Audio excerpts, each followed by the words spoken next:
자, 지금까지 저희는 미적분의 이제 미분 파트에서 미분을 해야 하는 이유에 대해서 배우고, 그다음에 그것을 통해서 그래프를 그리는 방법을 단계별로 배워서 거의 대부분의 유형의 그래프들을 한번 연습을 해봤고, 근데 이제 그래프를 그리는데 이제 극한이나 미분을 해야 되는데 왜 지수 로그 사각함수의 극한과 미분의 결과가 그렇게 나오는지에 대해서 증명을 하면서 자연상수 이의 정의도 알아보고 삼각함수의 덧셈 정리 역시 파악을 해보았습니다.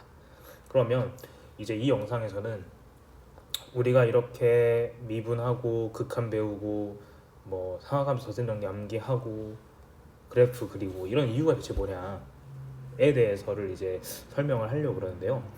자, 수투에서 미분을 배우고 나서 그 뒤에 이제 문제 유형에 대해서 나오죠. 예를 들어서 뭐 접선의 방정식에 관한 내용이 나오고, 그 다음에 이제 최대 최소 관련된 문제가 나오고,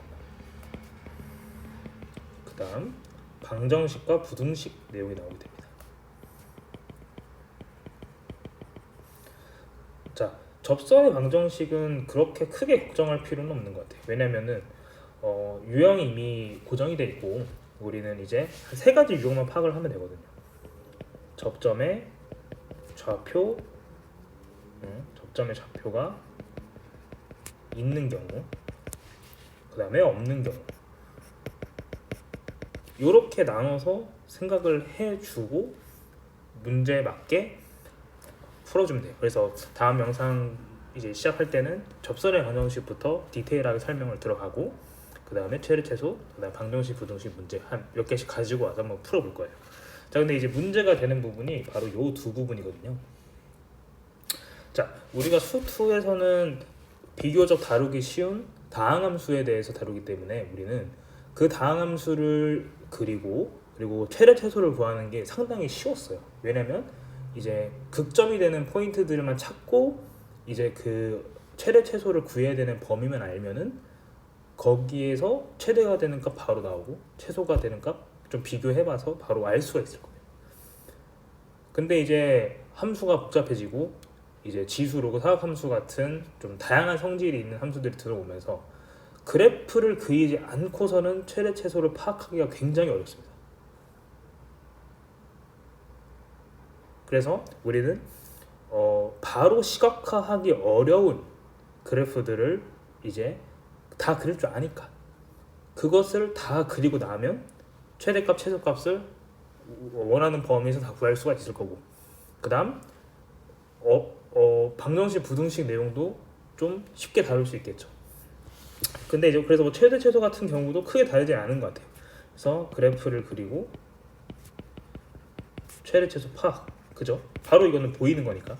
자, 근데 이제 이 방정식, 부등식이 조금 이제 문제인데, 자, 다항함수가 어떤 값을 갖는 그런 x 값들을 구하는 건 3차 방정식이나 4차 방정식, 고차 방정식을 저희가 알죠. 뭐 조리제법이나 여러 인수분해를 통해서 해를 정확하게 구할 수 있지만 이 지수, 로그, 사각함수는 해를 정확하게 구하기가 굉장히 어렵습니다. 그냥 이런 것만 봐도 그래요. 뭐 2의 x제곱이 x가 되는 해를 구해라. 일단 이거 해가 없어요. 그러니까 이렇게 해가 있냐 없냐를 파악하는 게 굉장히 어렵다라는 거죠. 왜? 이거를 시각적으로 딱 보기가 어려우니까. 그래서 그래프를 그리는 건 아주 중요한 개념이고요. 그리고 정확한 해를 딱 구할 수가 없기 때문에, 왜냐면은 다항함수랑 지수함수가 같은 포인트를 찾아라, 이런 거 찾는 게 굉장히 어려운 거죠. 그쵸? 네. 그렇기 때문에 우리는 정확한 해 값을 찾기는 어렵고 단지 해 개수 정도는 구할 수 있는 거죠. 이게 무슨 말이냐면, 자, 뭐 이런 예시를 들지 말고, 자, 어떤 함수 fx는 그 저희가 앞서서 이제 그 5가지 함수를 뭐 서로 곱하고 더하고 빼고 나누는 함수죠. 근데 얘가 어떤 k라는 값을 갖는 x의 개수를 구해라.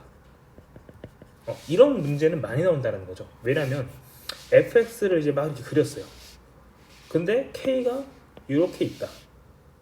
그럼 근이 몇 개인 건가요? 뭐 하나, 둘, 셋, 뭐 넷, 다섯, 여섯 개 이런 식으로 함수를 그리고 나서 이 x축의 평행한 직선을 그리면서 해의 개수를 다 파악할 수가 있다라는 거예요.